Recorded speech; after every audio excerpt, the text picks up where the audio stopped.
Hey review family, keep it tight. My name is Jay Moore's the Review Guy, reviewing music for the love of music, and I'm back again to bring you another video. And in this one I'm going to be covering the new Carcass EP entitled Despicable. Long-running English extreme metal band Carcass, one of my favorite extreme metal bands. Pretty much single-handedly revolutionizing and bringing to prominence the gore grind genre in its early days, being one of the major contributing factors to the early grindcore scene, slowly but surely becoming this soupy, slurpy death metal band, and then becoming one of the best melodic death metal bands and having one of the best runs of melodic death metal records in the entire genre. Need I go further? Their last studio-length record, Surgical Steel, was in 2013. I enjoyed that record quite a bit. I think it sounds great. It doesn't amount to nearly as good as Heartwork is, but that's besides the point. They are dropping a new studio length in 2021, Torn Arteries, super hyped for that.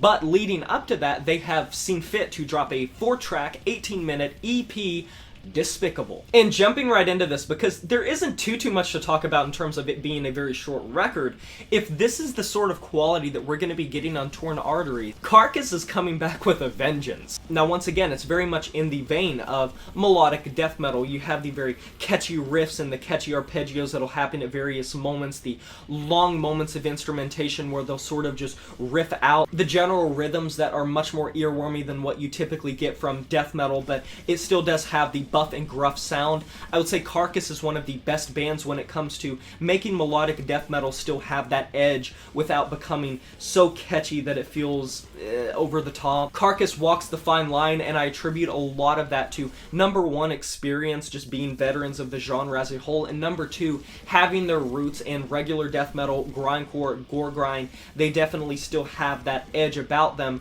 that is beyond just melodic death metal. Now that's not to say melodic death metal can't have an edge, it certainly can. Amon Amarth is a great example of that. So with a new guitarist, one of the questions I have is, how's this going to fare in the current landscape? And I can easily say the riff writing, while it can feel simplistic at times, is just great. Part of the great traits of having this much experience in the genre, whether or not they have new members or not in the 2010s, comes from how they have a knack for great progressions and songwriting on that front. The Living Dead at the Manchester Morgue was released as a single, and I remember I was just jaw-dropped because hearing Carcass just now is so fitting. Because there's not really many bands, if any, that can scratch that same itch of just melodic death metal, but just heavy as all hell. Gripping riffs, intoxicating, massive drums, and Bill Steer sounds fantastic on the vocals. He does a great job of having the sort of melodic death metal staple of growls and shrieks. If I was to have one complaint, sometimes Carcass can go over the top with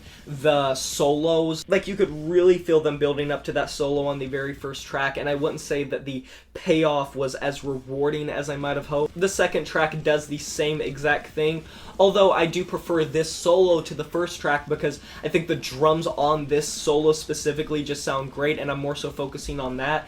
But consistently, I think the solo writing just feels very predictable, very expected, especially with how you can feel them building up to it, and you can feel the progression really transitioning to that. At least it doesn't feel jarring when it starts or too blunt. But in comparison, I much prefer the moments where they really are settling into a throttling sort of thrash-inspired riff, or they're just having a good time. Like I said, if this is the quality we're going to be getting on Torn Arteries, I'm very excited, because what Carcass does on this record is come through with a very hard-hitting EP of very compact tracks, very compact song lengths, and although the solos can feel a little bit iffy, and Carcass doesn't feel as fresh as they did on a record like Heartwork or even Surgical Steel, they are still really crafting some ferocious music, and they're at the top of their game. They know what the hell they're doing, they know what their audience wants them to serve up, and they are clearly going for it. They go for the throat on this record, and I just hope that the studio length is like that. Otherwise, it's impossible not to just want to fucking headbang to this record. Pretty much entirely through and through. I'm going to be giving this EP a 7 out of 10.